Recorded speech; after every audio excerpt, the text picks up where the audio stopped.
কানায় কানায় পূর্ণ মাঠ। দলীয় নেতার বক্তব্য শুনতে শনিবার সকাল থেকেই জড়ো হন নেতাকর্মী ও এলাকাবাসী। ব্রাহ্মণবাড়িয়া জেলা বিএনপির দ্বিবার্ষিক সম্মেলনে যোগ দিতেই এত আয়োজন। আব্বাস উদ্দিন সোহাগপুর মডেল কলেজ মাঠে দুপুরে শুরু হয় অনুষ্ঠান। যুক্তরাজ্য থেকে ভার্চুয়ালি যুক্ত হন বিএনপির ভারপ্রাপ্ত চেয়ারম্যান তারেক রহমান। বক্তব্যে তিনি বলেন, জনগণের সরকারের কাছে ক্ষমতা হস্তান্তরে নিরপেক্ষ নির্বাচনের বিকল্প নেই। দেশ বিরোধীরা ষড়যন্ত্রে লিপ্ত উল্লেখ করে সবাইকে ঐক্যবদ্ধ থাকার আহ্বান জানান তারেক রহমান। ষড়যন্ত্রকারীরা কিন্তু বসে নেই। বিভিন্ন দাবি দাওয়ার উসিলায় বিভিন্নভাবে বিভিন্ন রকম ষড়যন্ত্রের মাধ্যমে তারা তাদের ষড়যন্ত্র অব্যাহত রেখেছে। এখন কাজ একটি, লক্ষ্য একটি, কথা একটি, দেশ পুনর্গঠন করতে হবে।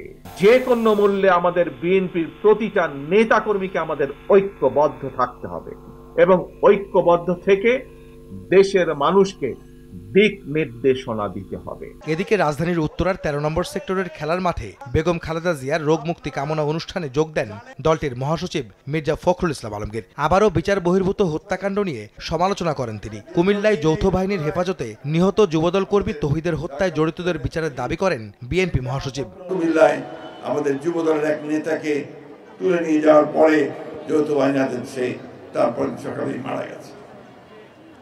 আমরা পরিষ্কার করে বলতে চাই, এই ধরনের ঘটনা যেন পুনরাবৃত্তি না হয়।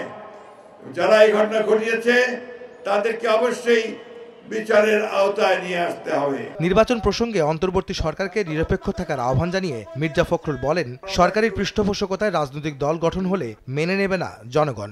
ছাত্ররা রাজনীতি করবে, আসবে, তারা নতুন দল গঠন করবে, আমরা তাদেরকে স্বাগত জানাবো। তারা তাদের নতুন চিন্তা ভাবনা দিয়ে মানুষের মনের মধ্যে যাওয়ার চেষ্টা করবে, কিন্তু সরকারের থেকে যদি দল গঠন করেন এই দেশের মানুষ সেটাকে মেনে নেবে না। এদিন রাজধানীর নয়াপল্টনে এক অনুষ্ঠানে বিএনপির সিনিয়র যুগ্ম মহাসচিব রুহুল কবির রিজভী যৌথ বাহিনীর হেফাজতে যুবদল কর্মীর মৃত্যুতে কঠোর সমালোচনা করেন। বলেন, অন্তর্বর্তী সরকারের আমলে এমন বিচার বহির্ভূত হত্যাকাণ্ড কোনোভাবেই কাম্য নয়। কুমিল্লার যুবদলের একটা ছেলেকে ধরে নিয়ে গিয়ে তাকে যখন ফেরত দিচ্ছে আইন শৃঙ্খলা বাহিনী, তখন তাকে মৃত ফেরত দিচ্ছে। তো ডক্টর ইউনূস সাহেবের আমলে এই ঘটনা ঘটবে কেন?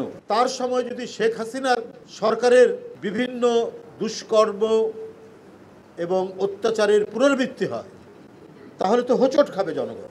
দ্রুত সময়ের মধ্যে অবাধ, সুষ্ঠু ও নিরপেক্ষ নির্বাচন আয়োজনে অন্তর্বর্তী সরকারের প্রতি আহ্বান জানান বিএনপি নেতারা। গণতন্ত্রের উত্তরণ আরো ঘটবে। আহমেদ সালেহীন, সময় সংবাদ, ঢাকা। জনগণ তার সরকার গঠন করবে।